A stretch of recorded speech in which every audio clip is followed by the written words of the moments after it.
नमस्कार सभी साथियों का स्वागत है आप सभी का लर्नोलॉजी अड्डा में। जैसा कि आप सभी को पता होगा, हम ग्राम पंचायत अधिकारी के जो नए वाला सिलेबस है हम उसको कवर कर रहे हैं। उस टॉपिक पे हम वीडियोज बना रहे हैं। इससे पहले भी हमने कई वीडियो बनाई है। आप हमारे चैनल के प्लेलिस्ट में जाएंगे तो आप वहाँ ग्राम पंचायत अधिकारी का फुल कोर्स फ्री में पढ़ सकते हैं। हमने जहाँ जितनी भी वीडियो अब तक बनाई है, आज उसी क्रम में हम उत्तर प्रदेश पंचायती राज अधिनियम को पढ़ेंगे, जो जिसका पहले नाम संयुक्त पंचायत राज अधिनियम 1947 था। अब इसका नाम बदलकर उत्तर प्रदेश पंचायती राज अधिनियम हो चुका है। तो आप इसी को आज हम पढ़ेंगे। इसमें कुछ धाराएं हैं, परिभाषाएं हैं। हमें सिलेबस में डायरेक्ट बोला गया कि उत्तर प्रदेश पंचायती राज अधिनियम को पढ़ना है, तो हमें ये तो बताया नहीं गया कि अभी हमें कौन कौन से धाराएं पढ़ने हैं, धाराएं से क्वेश्चन आएंगी, सेक्शन से क्वेश्चन आएंगे कि नहीं। फिर भी हम जो इम्पोर्टेंट धाराएं होंगी उन्हें हमें देखना पड़ेगा। अगर प्रश्न डायरेक्ट पूछ लिया जाता है तो हम उसे सॉल्व कर सकें। तो इसी क्रम में हम चलते, सबसे पहले देखते हैं यूपी विधानसभा में 5 जून 1947 को तथा यूपी के विधान परिषद में 16 सितंबर सन 1947 को उत्तर प्रदेश राज्य अधिनियम को पास किया गया। जो पंचायती राज अधिनियम था, उत्तर प्रदेश के विधानसभा में 5 जून 1947 को और विधान परिषद में 16 सितंबर 1947 को पारित किया गया। लेकिन अभी ये कानून नहीं बना है। कोई भी कानून तब बनता है अगर देश का कानून है, संसद में पास हुआ, तो जब तक उस पर राष्ट्रपति हस्ताक्षर न कर दे, और अगर प्रदेश की बात, राज्य की बात है, तो उसमें जब तक राज्यपाल हस्ताक्षर न कर दे। इसके बाद हम बात करते हैं गवर्नमेंट ऑफ इंडिया एक्ट 1935 की धारा 76 के अधीन डोमिनियन ऑफ इंडिया के गवर्नर जनरल की स्वीकृति 7 दिसंबर 1947 को प्राप्त हुई। उस समय जो भी यहाँ का हमारे गवर्नर जनरल था, उसकी जो 7 दिसंबर 1947 को प्राप्त हुई। उस समय 7 दिसंबर 1947 को कौन हमारे देश का गवर्नर जनरल था? तो वो थे हमारे सी गोपालाचारी। तथा यूपी गवर्नमेंट के गैजेट में कब छापा गया? तो यूपी गवर्नमेंट के गैजेट में 27 दिसंबर 1947 को छापा गया। गवर्नमेंट ऑफ इंडिया जब गवर्नर जनरल ने 7 दिसंबर 1947 को इसे पास किया, तो उसके बाद यूपी गवर्नमेंट के गजट में से 27 दिसंबर 1947 को छापा गया। ये 4 डेट हमें जरूर याद रखने होंगे कि यूपी विधानसभा में कब पारित हुआ, तो 5 जून 1947, और यूपी विधानसभा में कब पास हुआ, तो 16 सितंबर 1947, और गवर्नमेंट ऑफ इंडिया की एक्ट 1935 की धारा 76 के अधीन डोमिनियन ऑफ इंडिया के गवर्नर जनरल ने कब इसे स्वीकृति दी? गवर्नर जनरल ने कब स्वीकृति दी? तो 7 दिसंबर 1947, और 7 दिसंबर 1947 तथा यूपी गवर्नमेंट के गजट में कब छापा गया? तो 27 दिसंबर 1947 को। ये चारों डेट हमें याद रखना है। इस डेट से बहुत ही इम्पोर्टेंट है और इस डेट से डायरेक्ट प्रश्न पूछे जा सकते हैं। इसलिए अभी से मैं आपको बता रहा हूँ, चारों डेट को हमें जरूर याद करना पड़ेगा, क्योंकि मैं भी एस्पिरेंट हूँ, मुझे परीक्षा देना है। मेरे भी पैट 2022 में 77 मार्क्स है, तो लगभग परीक्षा हमें देना ही है। और 70+ जो भी हैं वो तैयारी मन लगा के कर दें, क्योंकि 70+ वालों को तो जरूर ही जरूर बुलाया जाएगा, और उम्मीद है कि 67-68 नंबर वालों को भी बुलाया जाएगा। इसके बाद हम बात करते हैं संयुक्त प्रांत के ग्राम्य क्षेत्रों में स्थानीय स्वायत्त शासन स्थापित करने और विकसित करने के लिए ये जो अधिनियम है इसे बनाया गया था। किस लिए बनाया गया था? संयुक्त संयुक्त प्रांत जो है ये उत्तर प्रदेश को बोला जाता था पहले 1947 में। तो उत्तर प्रदेश के ग्राम क्षेत्रों में स्थानीय स्वायत्त शासन स्थापित करने और विकसित करने के लिए यह उत्तर प्रदेश पंचायती राज अधिनियम बनाया गया था। ये पास हो गया 27 दिसंबर 1947 को, उत्तर प्रदेश के गजट में छाप दिया गया। फिर इसके बाद बात करते हैं, यह स्टिकर है कि संयुक्त प्रांत के ग्राम्य क्षेत्रों में स्थानीय स्वायत्त शासन स्थापित तथा विकसित किए जाए तथा ग्राम्य प्रशासन और विकास के लिए अधिक अच्छी व्यवस्था की जाए, अतः एतद द्वारा निम्नलिखित अधिनियम बनाया जाता है। मतलब अब जो नीचे हम इसके पढ़ेंगे वो अधिनियम बनाया गया, सेक्शन बनाए गए, धाराएं बनाई गई और उसके बारे में बात किया गया।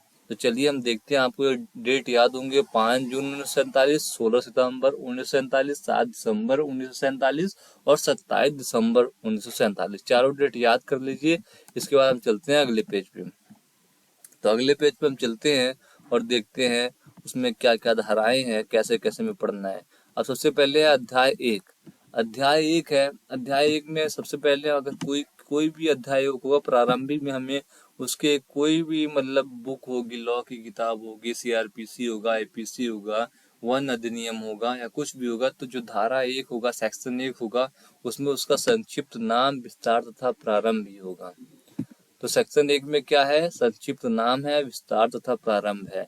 संक्षिप्त नाम क्या है इस अधिनियम का? यह अधिनियम संयुक्त प्रांत पंचायत राज अधिनियम 1947 कहलाएगा।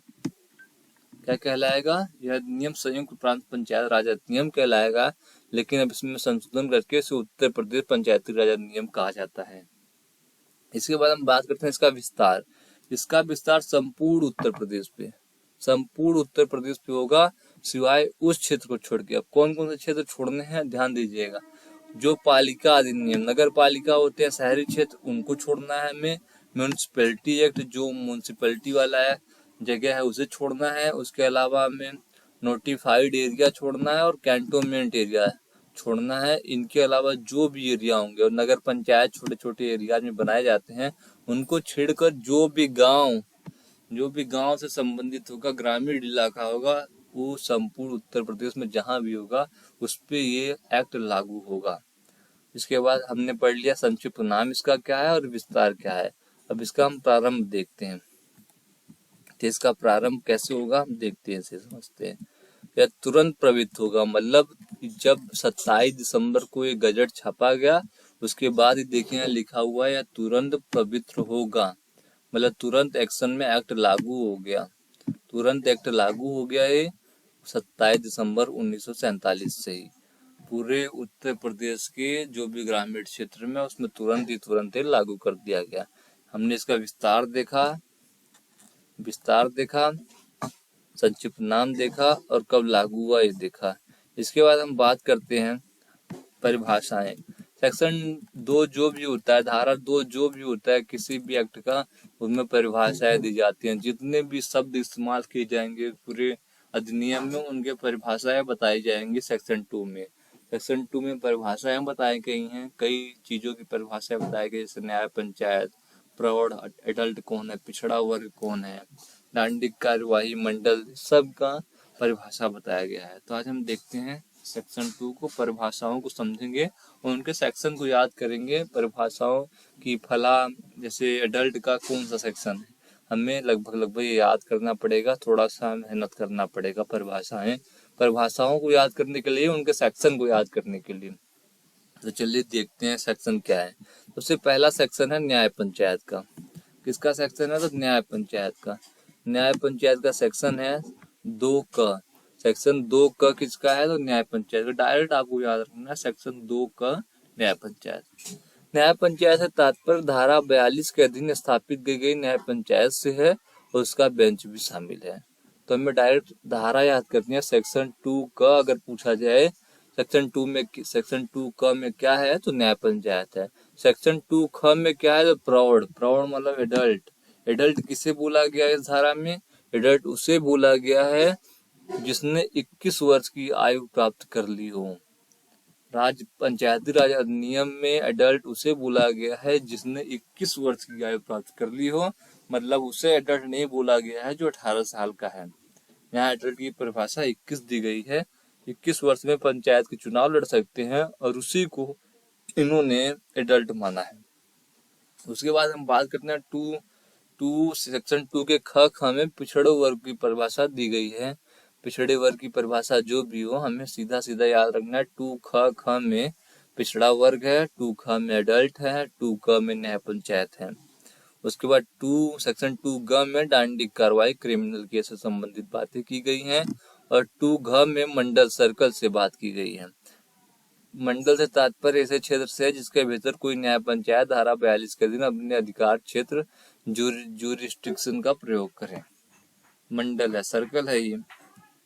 उसके बाद हम बात करते हैं अगली धारा की। सेक्शन 2 में हम धारा देख रहे हैं 2 क में न्याय पंचायत, 2 ख में प्रौढ़ एडल्ट और 2 ख में पिछड़े वर्ग, 2 ग में क्रिमिनल केस, घ में मंडल सर्किल और 2 अंग में सेक्शन 2 अंग में कलेक्टर की परिभाषा दी गई है। कलेक्टर, जिला मजिस्ट्रेट और सब डिविजनल मजिस्ट्रेट एसडीएम का तात्पर्य यह है कि वह किसी ग्राम सभा के संबंध में यथाशक्ति उस जिले या परगने की जिसमें ऐसी ग्राम सभा संगठित की गई है, कलेक्टर, जिला मजिस्ट्रेट या सब डिविजनल मजिस्ट्रेट से है। मतलब ये तीनों जो अधिकारी हैं और 2 सेक्शन 2 के अंगा में इनको परिभाषित किया गया है। हमें डायरेक्ट क्या याद करना है, तो सेक्शन याद करने हैं। क्या याद करने हैं? 2 क में न्याय पंचायत, 2 ख में प्रौढ़ एडल्ट, 2 ख में पिछड़े वर्ग, 2 ग में डांडिक कार्रवाई क्रिमिनल केस, और 2 घ में मंडल, और 2 अंग में कलेक्टर, जिला मजिस्ट्रेट और एसडीएम। इसके बाद 2 अंग में निर्वाचन रजिस्ट्रीकरण अधिकारी, ठीक है। और 2 ट्रिपल अंग में सहायक निर्वाचन रजिस्टर अधिकारी, और 2 च में जिला पंचायत, और 2 छ में ग्राम सभा। ये इम्पोर्टेंट है हमारे लिए। 2 छ जो है ये इम्पोर्टेंट है। ग्राम सभा की परिभाषा किसमें दी गई है? पंचायती राज अधिनियम में। तो 2 6 सेक्शन 2 के 6 जो सब सेक्शन है उसमें दी गई है। और ग्राम सभा का तात्पर्य किसी ग्राम पंचायत के क्षेत्र के भीतर समाविष्ट किसी ग्राम की निर्वाचक नामावली से रजिस्ट्रीकृत व्यक्तियों से गठित और धारा 3 के अधीन स्थापित किसी निकाय से है। ग्राम सभा का परिभाषा है, और ग्राम परिभाषा को किस सेक्शन में परिभाषित किया गया है? तो सेक्शन 2 के सब सेक्शन 6 में। 6 में मतलब 6 में किया गया है। इसके बाद 2 के ज में किसे परिभाषित किया गया है? तो ग्राम पंचायत को परिभाषित किया गया है। और उसके बाद 2 ज में वित्त आयोग को परिभाषित किया गया है। 2 ट्रिपल ज में क्षेत्र पंचायत को परिभाषित किया गया है। 2 ज को खत्म कर दिया गया, 2 को खत्म कर दिया गया। 2 ट में किसी न्याय पंचायत के निर्देश में मुंसिफ और न्याय मजिस्ट्रेट का तात्पर्य यथाशक्ति उस मुंसिफ से या मजिस्ट्रेट से है जिसकी ऐसी न्याय पंचायत के सर्किल में क्रमशः सिविल अपराधी वादों के संबंध में स्थानीय अधिकारिता है। और 2 ट के बीच में जो सेक्शन 2 ट है उसमें राज्य निर्वाचन आयोग को परिभाषित किया गया है। हमें इनके परिभाषाओं पर ज्यादा ध्यान नहीं देना है, हमें केवल सब सेक्शन में और सेक्शन में क्या है। 2 ट्रिपल ट में मुख्य निर्वाचन अधिकारी है, और 2 ठ में जनसंख्या है, 2 डबल ठ में पंचायत क्षेत्र है, 2 ड खत्म हो चुका है, और 2 डबल ड में सार्वजनिक संपत्ति से रिलेटेड है, और 2 ढ जनसेवक से रिलेटेड है, और 2 अड़ सार्वजनिक सड़क से रिलेटेड है, और 2 त विहित प्रेस्क्राइब्ड से रिलेटेड है, 2 थ विहित प्राधिकारी से रिलेटेड है। इसके बाद 2 द देख लीजिए, 2 ध दीवानी का मुकदमा, 2 डबल ध सब डिविजनल अफसर, 2 न ग्राम से तात्पर्य है इसका, और प फ ब खत्म हो चुका है। 2 जो भ है भूमि प्रबंधक समिति से है, से अभिप्राय है ऐसी भूमि प्रबंधक समिति से जो कि धारा 28 का के अधीन स्थापित की गई है और स्थापित की गई मानी जाए। तो हमने इम्पोर्टेंट जो है सबसे ज्यादा ग्राम सभा वाला था, क्षेत्र पंचायत वाला था। इसके बाद हम अगली वीडियो में अध्याय 2 पढ़ेंगे, ग्राम सभाओं की स्थापना और उनका संगठन। ये ज्यादा इम्पोर्टेंट है। पहले में हमें केवल परिभाषा देखने थे, कौन सा किसका परिभाषा है। सबसे इम्पोर्टेंट परिभाषा इसमें रहेगा हमारा पंचायत क्षेत्र, मुख्य निर्वाचन अधिकारी किसमें है, एसडीएम कलेक्टर किसमें है, ग्राम पंचायत किसमें है, वित्त आयोग किसमें है, क्षेत्र पंचायत किसमें है, और ग्राम सभा 2 6 में है। तो बिल्कुल याद रखना है हम सभी को। जिला पंचायत 2 6 में है, एकदम से एकदम रट्टा मार देना है, इनको पूरा रट्टा मारना है सेक्शनों को। 2 अंग में कलेक्टर, जिला मजिस्ट्रेट और एसडीएम है। प्रौढ़ की परिभाषा यहाँ 21 साल है, इस पे ध्यान देना है। 2 क में न्याय पंचायत है। और पिछड़े वर्गों की बात सेक्शन 2 के सब सेक्शन डबल ख में की गई है। बस इसी तरीके से हमें रट्टा मार देना है। आप कमेंट करिएगा वीडियो के कमेंट बॉक्स में, हम आपको ये इसका पीडीएफ दे देंगे। आप पूरी तरह से इस सब सेक्शनों परिभाषा वाले सेक्शनों को रट लीजिएगा। उसके बाद हम अगला वीडियो लाएंगे संबंधित जो होगा वो ग्राम सभाओं की स्थापना और उनका संगठन से। तो उस वीडियो में हम डिटेल से बात करेंगे सारी चीजों को, उनके सेक्शनों को अच्छे से पढ़ेंगे। ये परिभाषा वाले सेक्शनों को आपको रट्टा मारना ही होगा, और रट्टा पूरी तरह से नहीं मारना, बस इस सेक्शन में ये है, हमें यही रट्टा मारना है। 2 के 6 में क्या है? 2 के 6 में ग्राम सभा है। 2 के अंग में क्या है? तो डीएम एसडीएम ये है। ये भी हमें याद करना है, सीधा सीधा इसे याद कर लेना है। आपको वीडियो अच्छी लगी हो, पीडीएफ चाहिए तो कमेंट बॉक्स में कमेंट जरूर करिएगा। धन्यवाद।